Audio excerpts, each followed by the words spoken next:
I awoken in a cold sweat, heart pounding, mind racing, and bullet casings surrounding me. I noticed I was in a semi-dark room with a huge knot on my head. Where am I? I stood up and boom! It all comes rushing back to me. It was the year 2020 and the world has finally made a cure for cancer.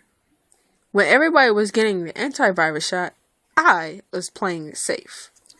Months passed by with the cure being number one on the news charts. It seemed to be going swell until one day somebody has died due to the effects of the antivirus shot. A couple hours had gone by and another death has submerged. Another one followed that, and then another, and another, and another. More than 30% of the population has died, and according to the National Enquirer, they weren't staying dead. No, they were coming back to life and attacking everyone that they saw. They were zombies. The reporters called the zombie outbreak the T-virus, and it had spread all over the planet. We had another war on our hands, and this time, it was the world versus the dead. The government has set out recruitments from everyone. The young, old, able, disabled, yeah, it was that bad. While the government thought of a plan to destroy the zombies, we survivors, on the other hand, had to figure out how to survive those dangerous days alone. It wasn't that hard, really. I just stayed in my house with the windows and doors boarded. I tried to use my phone to contact people, but my service wasn't working.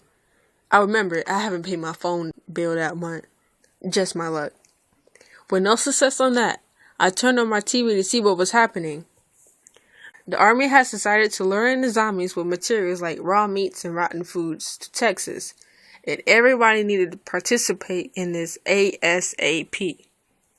I just looked at my TV like, really? So you expect me to risk my life and try to lure brain-eating zombies to Texas? Okay, no problem. I got up and packed everything that you would need for such a trip. Dry foods, water, my flower-based clothes, weed system, first aid kit, my couch, hygiene crap, and portable chargers. I grabbed my keys and was on my way. First on my checklist, get some weapons. The nearest thing to a weaponry was a pawn shop. I went by and the line was massive. Nobody had time for that long line, so I had to think of something to get everybody away from there. I thought about it, and I got it. I took in a deep breath and screamed, Obama is giving away military tanks outside. First 1,000 people only. At that very moment, everyone started running out the store. I was the only one left. I went to the counter and asked the man for the best guns he had and all the ammo behind it. He looked at me and said, alright, considering my business is in the toilet now, thanks to Obama and his free tanks. He gave me what I asked for and put it in my car. I went to the grocery store and bought raw meats. When I returned back to my car, there were zombies everywhere. They were closing in on me, the mini mark, and all its exes. I ran to my car and floored it and swerved out that parking lot. I was finally on a highway when it hit me. Why isn't a highway packed? No one was on the road, and I looked at the clock, and no wonder. It was 6 o'clock. Everyone was probably at home watching the news, or like 106 in Park, or something like that. As I cruised down the highway, there were people on the side of the street. See, I would have gave them a ride, but ain't nobody got time for that. I rode into the night set-in. It was getting late, so I decided to turn in. I couldn't use a motel because, zombie rule number 12, duh. So I found an abandoned building. I broke in and went to the top floor. While I was setting up camp, I heard someone, or something. I looked up and boom!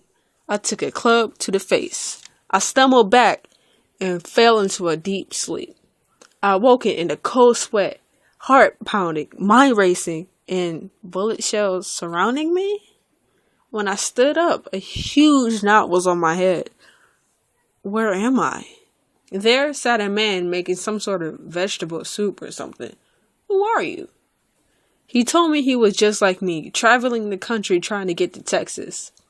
He then told me he was sorry for the headshot. He thought I was a zombie. It was understandable, but why are there bullet casings all over the floor? He said it was a rat problem. Yeah, a big rat problem. Well, enough said. We made small talk and ate the soup.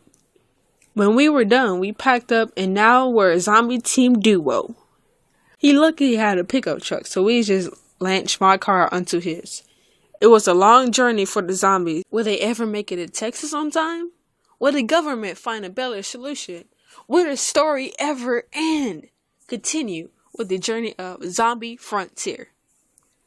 Directed, produced, and edited by Israel Connerly. Photos courtesy of Google Images. Story plot by the 2013 Android game Zombie Frontier.